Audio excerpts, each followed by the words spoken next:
Welcome to Up to the Minute. I'm Todd Duplantis. It is Thursday, December the 12th, and we've got your news for today. I've got Frank Cooper with me, and we're joined by Hcc PD Chief Greg Cunningham. Thanks for being here on the show. How are you guys this morning? We're doing great. Great. You know, you've got a big announcement, I guess, that's going to be affecting the faculty, staff, and students as well, and it's going to be happening next spring, correct? That's absolutely correct. So what we're trying to do is provide better security for everybody in the system by introducing a new parking permit program. Okay.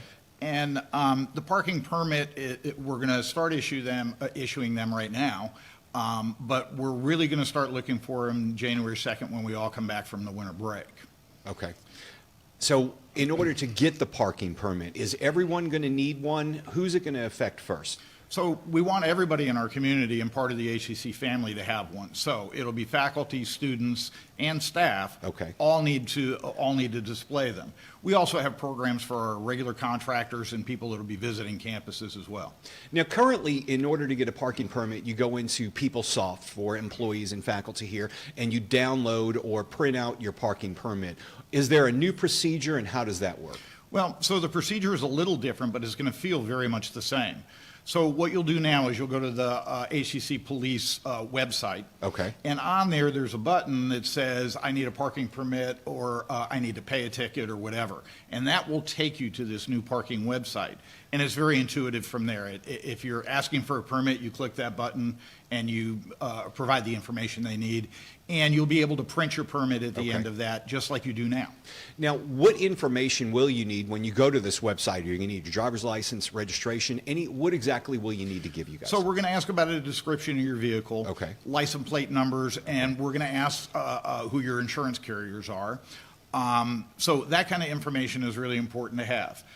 Bear in mind, if you're a multi-car family, as some folks are, or they borrow cars from brothers or sisters, you should get a permit for each car because each number is unique, and that's a little change from the old system as well. And that's important to know because, like you said, you may drive the wife's car one day or your kid's car another day, and you want to have all the cars permitted so it's not a problem. Absolutely. Here's a question: does this affect you if you're parking in the parking garage at 3100 Main or at 3200 Main? So, yes, we'd like our entire community to do that. So we'll be looking in 3200, which is a parking garage here at District, for those parking permits as well. Okay. Now, Facilities has another parking system, and please don't confuse the two. Because you have a tag that opens the gate. That's what I was going to ask about. It's not the tag that you need to display, which is the Hcc Parking Sticker. Okay. It facilitates folks at District anyway, because as they travel around the campuses, they're going to need that permit, especially out at the campuses as well. And that's a big thing. I mean, you've been out to campuses, and you're constantly going out to do social media all out the there. time. Yeah, all the time. And then for faculty and staff, at the end of the fiscal year, a lot of times in August, September, we got a new parking permit. So that parking permit that we got back in September, will we discard that for the new one for January? Actually, that's a great question, and thank you for asking it. If you already have a parking permit, we've already moved those permits over to the new system. Okay. So So you won't need to get a new one until September 1st in 2020.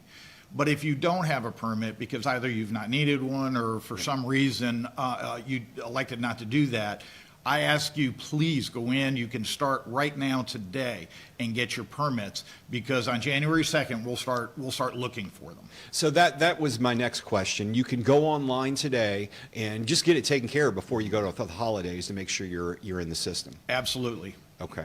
And in the long run, this is going to help you keep better track of the vehicles. How is this going to benefit you guys? Well, to start with, it allows us to identify the people that are in the Hcc family, right? We have done a ton of surveys over the last year and a half of faculty, students, and staff. And what keeps on coming back is the parking is tough in some locations. We looked at that this year.